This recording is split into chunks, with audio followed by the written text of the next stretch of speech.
मंडळी, कशी आहात? अर्थातच मजेत असाल. असेच नेहमी मजेत राहा, खुश राहा. तर आज मी तुमच्या भेटीला एक खूप रोचक, आकर्षक, थरारक, मनोरंजक आणि तितकंच प्रसिद्ध पुस्तक घेऊन आलेली आहे, जिचं नाव आहे पानिपत आणि जिचे लेखक आहेत विश्वास पाटील. पुस्तकाच्या नावावरूनच लक्षात येते की ही पुस्तक पानिपतच्या युद्धावर आधारलेली आहे. पानिपतावर इतिहासात 3 युद्ध झालेली आहेत. पहिले युद्ध झालं 1526 साली बाबर आणि लोधी साम्राज्यात. दुसरे युद्ध झालं 1556 साली हेमूराजात आणि मुघल सम्राट अकबर यांच्यात. प्रत्यक्ष अकबर या युद्धात उतरला नव्हता, कारण तो केवळ 13 वर्षाचा होता. त्यामुळे त्याचा सरदार बैरम खानने युद्धाचं प्रतिनिधित्व केलं. आणि तिसरं आणि महत्त्वाचं युद्ध झालं 1761 मध्ये मराठे आणि अफगाणिस्तानचा बादशाह अहमद शाह अब्दाली यांच्यात. तर अर्थातच पानिपतावरील तिसऱ्या युद्धावर ही संपूर्ण पुस्तक आधारलेली आहे. जरी युद्धावरची पुस्तक असली तरी सुद्धा ती कोरडी आणि रुक्ष बिलकुल नाही आहे. या उलट ती खूप जास्त रसपूर्ण, अलंकृत आणि खूप साऱ्या भावनांनी, संवेदनांनी नटली सजली आहे. तर पुस्तकाचा सारांश असा की अफगाणिस्तानचा बादशाह अहमद शाह अब्दाली हिंदुस्थानावर आक्रमण करतो.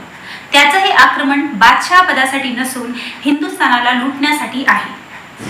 याआधी सुद्धा अब्दालीने हिंदुस्थानात हल्ले चढवून प्रचंड लूट केलेली होती. उत्तर भारतात चाललेला त्याचा थैथयाट रोखण्यासाठी आणि त्याला पळम लावण्यासाठी बाजीरावांचे थोरले पुत्र श्रीमंत नानासाहेब पेशवे, पेशवाईची अर्थव्यवस्था सांभाळणारे सदाशिवराव भाऊ पेशवे यांना पाचारण करतात. सदाशिवराव भाऊ पेशवे हे बाजीरावांचे बंधू अर्थात चिमाजी अप्पा यांचे पुत्र होत. आता हा प्रश्न पडतो की उत्तर भारतात चालणारा अब्दालीचा थैथयाट रोखण्यासाठी मराठ्यांना चालून जाण्याची काय गरज? तर उत्तरेकडे विस्तार करीत असलेल्या मराठ्यांनी 1758 मध्ये पंजाब ताब्यात घेतले आणि अब्दालीचा मुलगा तैमूर शाह याला हाकलून दिले. या थेट संघर्षामुळे त्यांचा अब्दालीच्या दुर्राणी साम्राज्याशी संघर्ष झाला. तसेच दुबळ्या होत चाललेल्या मुघल साम्राज्याचे संरक्षक म्हणून मराठ्यांना अब्दालीचे आक्रमण हे दिल्लीतील त्यांच्या प्रभावाला आणि भारतीय उपखंडातील प्रमुख सत्ता म्हणून त्यांच्या स्थानाला थेट धोका वाटत होता. एकंदरीत उत्तरेतील आपले स्थान सुरक्षित करण्यासाठी मराठ्यांना अफगाण सैन्याचा पराभव करणे आवश्यक होते. तर युद्ध समजलं आणि युद्धाचं कारण सुद्धा समजलं. नानासाहेब पेशवे युद्धासाठी प्रत्यक्ष न जाता सदाशिवराव पेशवे यांना पाठवतात. सोबतच नानासाहेब यांचे थोरले सुपुत्र विश्वासराव, बाजीराव आणि मस्तानी यांचे पुत्र शमशेर बहादूर, शिंदे आणि होळकर पथकातील मातब्बर सरदार, भाऊंचा विश्वासू इब्राहिम यांच्या सोबतच लाखोंचा मराठी लष्कर उत्तरेला निघतो. पण दुर्दैवाने लष्करात स्त्रियांना सोबत घेऊन जाण्याची परंपरा बाजीराव मस्तानी नंतर पडली होती आणि त्यामुळेच स्त्रिया, लहान मुले, म्हातारी माणसे आणि असंख्य अंधश्रद्धाळू यात्रेकरूंचे लटांबर सुद्धा भाऊंच्या गळी पडते. सुरुवातीला भाऊंचा या सर्व गोष्टींना नकार असतो, पण कर्मापेक्षा धर्माचे पारडे जड होते आणि नाईलाजाने हा सर्व गोतावळा घेऊन भाऊ युद्धासाठी सिद्ध होतात. पण सरळ चालत जाऊन युद्धाला प्रारंभ झाला असता तर पानिपतच्या या तिसऱ्या युद्धाला कदाचित इतकं महत्त्व प्राप्त झालं नसतं. युद्धाच्या कैक महिने आधीपासनं जो संघर्ष, त्रास, कष्ट आणि कुचंबणा मराठ्यांना सोसावी लागली त्याचीच ही करुण गाथा आहे. 200-250 वर्षापूर्वी दळणवळणाच्या सोयी नव्हत्या. नद्यांवर पूल नव्हते, रस्ते इतके सुरळीत आणि सोपे नव्हते. त्यामुळे इतक्या मोठ्या संख्येने लष्कर, बाया माणसे, जनावरे, सामाना सकट नद्या नाल्यातून, दऱ्याखोऱ्यातून, रानावनातून दक्षिणेकडून उत्तरेकडे घेऊन जाणे हे अत्यंत अवघड आणि धाडसाचे काम होते. आणि हे अवजड शिवधनुष्य भाऊने लिलेल्या वाटेत येणाऱ्या अनंत अडचणीचा सामना करत अवघा महाराष्ट्रच जणू मराठी अस्मिता राखण्यासाठी, टिकवण्यासाठी पानिपताकडे सरकत होता. इतिहास आपण बदलू शकत नाही, पण इतिहास वाचताना बऱ्याचदा असं वाटते की हे व्हायला नको होतं किंवा हे चुकीचं होत आहे किंवा हे थांबवलं पाहिजे.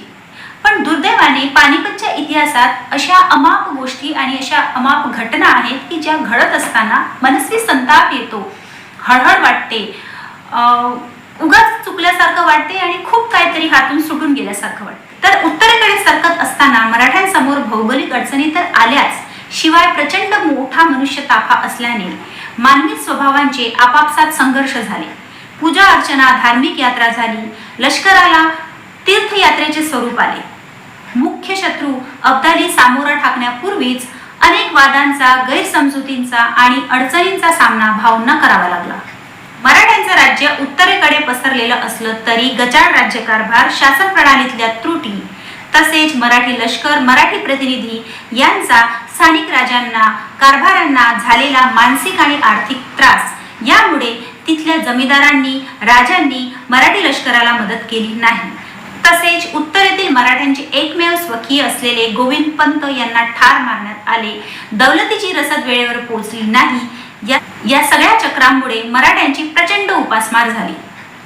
मूळ कारस्थानी नजीबने इस्लामचा पाढा वाचून अब्दालीला उत्तेजित केलं आणि अब्दालीने आपल्या प्रचंड सेनेचा, राजकारणी डावपेचांचा उपयोग करून मराठ्यांची पार गडचेपी केली.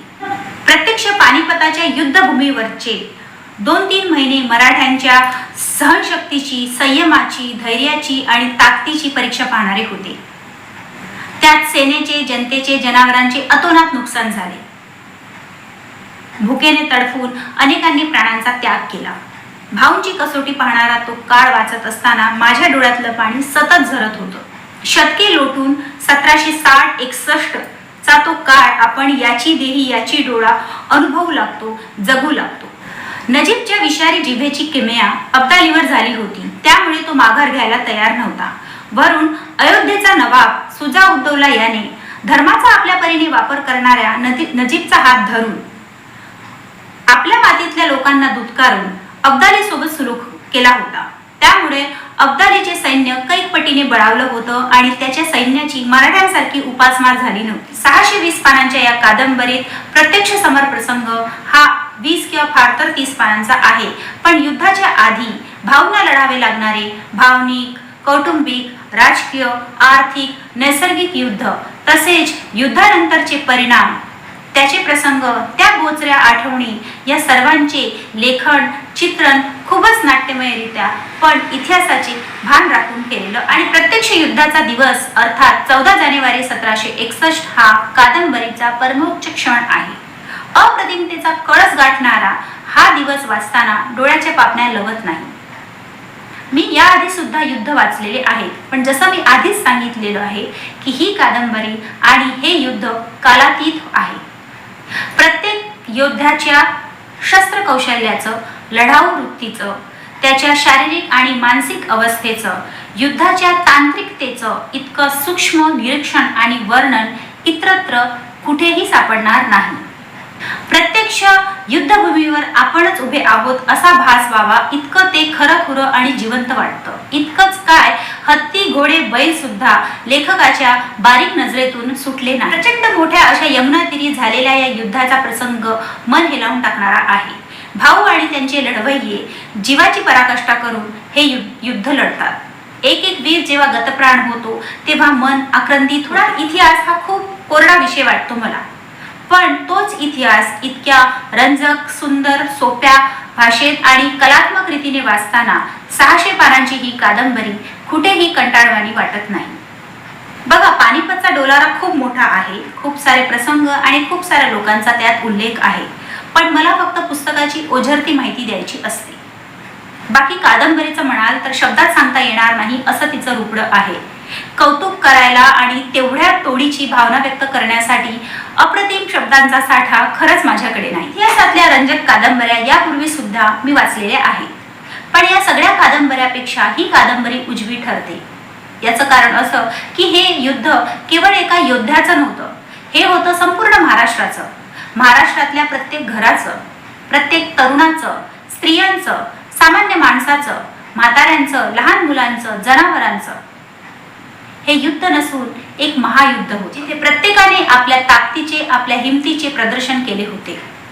आणि या सगळ्यांना एका मॅनात टाकून ही बहुरंगी आणि बहुडंगी तलवार सदाशिवराव भाऊ पेशवे नावाच्या अत्यंत पराक्रमी, धाडसी वीर योद्धाने अफगाणिस्तानच्या लुटेऱ्या अब्दालीवर उगारली होती. जरी ती तलवार तुटून पडली, जरी भाऊच्या तळपदार तलवारीने अब्दाली कोसळला नाही, पण ढासळला मात्र नक्की होता. इतका की त्यानंतर त्याने पानिपत ओलांडून मराठ्यांवर वार करण्याचं धाडस केलं नाही. त्याच्या शब्दात सांगायचं झालं तर मराठ्यांनी पानिपतात अशी लढाई दिली की इतिहासात त्याची दुसरी मिसाल सापडणार नाही. या युद्धात मराठे जवळपास जिंकले होते, फक्त थोडासा जोर लावायची गरज होती. पण उपाशीपोटी लष्कर आणि जनावरे तो जोर लावू शकली नाही आणि ऐन युद्धाच्या वेळी मातब्बर मराठी सरदारांनी दिलेल्या दग्यामुळे विजयाची माळ अब्दालीच्या गळ्यात जाऊन पडली. पण मराठ्यांचं धाडस आणि लढाऊ वृत्ती स्तंभित करणारी होती. युद्ध प्रसंग वाचताना अंगावर काटे उभे राहिले होते. एक एक पान रक्तरंजित आणि मराठ्यांच्या शौर्याने पराक्रमाने भारलेलं आहे. सदाशिवराव भाऊ पेशवे यांची पर्वतालाही लाजवेल अशी तडफदार आणि भव्य प्रतिमा डोळ्यांसमोर उभी राहते. आपल्या पूर्वजांचा हा अतिरंजक, खिळवून ठेवणारा, साहसी आणि थोडासा शोकांतिक इतिहास वाचायची इच्छा असेल तर तुम्ही ही कादंबरी खरंच वाचायला हवी. एक मात्र नक्की की ही कादंबरी वाचल्यानंतर मी मराठी असल्याचा प्रचंड अभिमान वाटतो, अगदी ऊर दाटून येते. इतक्या उत्कृष्ट कादंबरीचे लेखक आहेत विश्वास पाटील, जे एक IAS ऑफिसर सुद्धा आहेत. पानिपतासोबतच त्यांनी झाडाझडती, चंद्रमुखी आणि महानायक नावाच्या कादंबऱ्या सुद्धा लिहिलेल्या आहेत. त्यांना 1992 मध्ये त्यांच्या झाडाझडती या कादंबरीसाठी साहित्य अकादमी पुरस्काराने सन्मानित करण्यात आले होते. तुमचा खूप वेळ घेतला त्यासाठी माफी असावी, पण तुम्ही शेवटपर्यंत व्हिडिओ बघितला त्यासाठी तुमचे मनापासून आभार. माझं नाव आहे दिव्या आर्या. परत येईन तुमच्या भेटीला एखादं अजून काहीतरी इंटरेस्टिंग पुस्तक घेऊन. तोपर्यंत स्वतःची काळजी घ्या.